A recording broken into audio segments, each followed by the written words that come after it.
Good morning, everyone. We just landed back in Palm Beach from our 13-day mission to Poland and then to Israel. This week's Torah portion is Acharei Mot Kedoshim. And the opening words of Kedoshim, which means holy, is the commandment to every single Jew. Kedoshim to you, God says we should be holy. And the reason God gives is Ki Kadosh Ani, because I, God, am holy. And the question is twofold. First of all, what does it mean to be holy? You know, the Pope just died recently, and he was referred to as Your Holiness. But only one person in that religion is called holy. But here the Torah tells us that every single Jew is commanded, one of the mitzvot in the Torah is to be holy. What does it mean for a human being to be holy? And second of all, the reason God gives why we should be holy is because God says, because I am holy. But that doesn't make any sense. God is holy because He's God. He's holy. But we're human beings of flesh and blood who eat and drink and do all the different mundane activities that human beings engage in. How could we be commanded to be holy just like God is holy? That's like Warren Buffett, who's retiring at 94, saying to someone who just got out of college, you should be a billionaire because I am a billionaire. Well, just because you're a billionaire doesn't mean I can be one. Surely, how can we be told to be holy because God is holy? And that rabbis explain that what God is saying to us is that we each have a part of us that is holy. And that is our neshama, our soul, which is literally a part of God inside of us. So God says, you are holy. You are already holy. And now your responsibility is to allow the light of your neshama, the light of your soul, to break through the exterior facade of the body and radiate outward. Every time we act in this world and operate from the level of our soul with the light of our neshama, which is holy and good and righteous and noble and idealistic, compassionate, loving, every time we act in a way that our soul manifests itself in this physical world, that is what it means to be holy. And therefore the commandment is not to be something you're not, but to just activate and actualize who you really are. Because at the end of the day, you're not a body with a soul. You're actually a soul with a body. When we were in Israel, we landed on Monday. The first night, we went straight to the Kotel to pray, and then we went to have a wonderful dinner at the home of one of our members, Lisa and Benji Schreier. And we invited a special group of singers to sing for us and entertain us.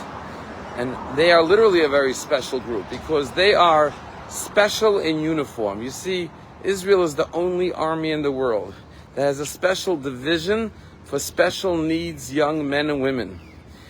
Children who are disabled, or have autistic. And the general, the commander of the unit, told us that he went to speak to other armies and say to them, why don't you have a unit like this so that every member of society can feel that they belong to the army? And after hearing about all the wonderful work they do, the representative of the U.S. Army said, the U.S. Army is not a charity. We're here to fight wars. We don't want to have a unit for special needs children. But in Israel, you see every single young man and woman gets drafted to the army. And it's a badge of honor for them that they defended and protected their homeland and their people. And therefore, if your brother and sisters and everyone else in your family is going to the army and you are not, you don't feel like you belong as a full-fledged citizen. So Israel opened a special unit called Special in Uniform. And these kids go through training and they get a uniform. And on their level, whatever they can do, whether it's prepare food around the army base or serve or clean or do other services. And not only is it good for the special in uniform soldiers, the kids with disabilities and special needs, but it's inspiring for everyone on the base to see these kids serving their country with their capacity. And I have to tell you, you can ask any one of the 35 people on our trip, the concert and the performance they put on was one of the most joyous, inspiring, uplifting, heartwarming, beautiful concerts we've ever went to. We were dancing, we were singing. These kids were amazing. They sang beautiful. They may be physically disabled, they may have autism, but they have beautiful voices, and they celebrated and danced with us, and their whole being was engaged in this concert in a way that we've never experienced before, and we were truly uplifted and inspired. And then, just now, when we landed back in Fort Lauderdale, as we were landing, the stewardess made an announcement. She said, in the pocket in front of you, there is an envelope. And on the envelope it says, Kesef Katan Chalamot Gedolim. Small change, big dreams. And it's a special envelope that you put in your leftover change from Israel, your shekels that you have. Not just coins, but bills. And you send it back to Israel. And where does it go? To help children with special needs, with disabilities. And of course, we all emptied our pockets and filled up the envelopes as they came around and collected it. And I thought back to my first experience in Israel, this concert by special needs children. And here, as I land in Florida, sending funds back to support children with special needs and disabilities.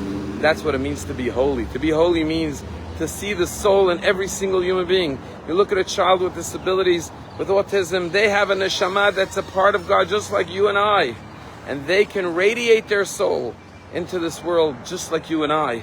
And sometimes they could do it more effectively, more powerfully than even able-bodied people. And that's what it means to be a holy people, to be a nation that recognizes the soul in every human being. And that's why Israel is so special. And yes, when we landed here, the first thing we did as we were landing is continue to support Israel. And as we land back here in Palm Beach, that is our message for ourselves and for everyone in this community. We may be here, our brothers and sisters in Israel may be an ocean away, but we must remain connected to them, reach out to them with love and support, just as they do for us each and every day. Have a wonderful day.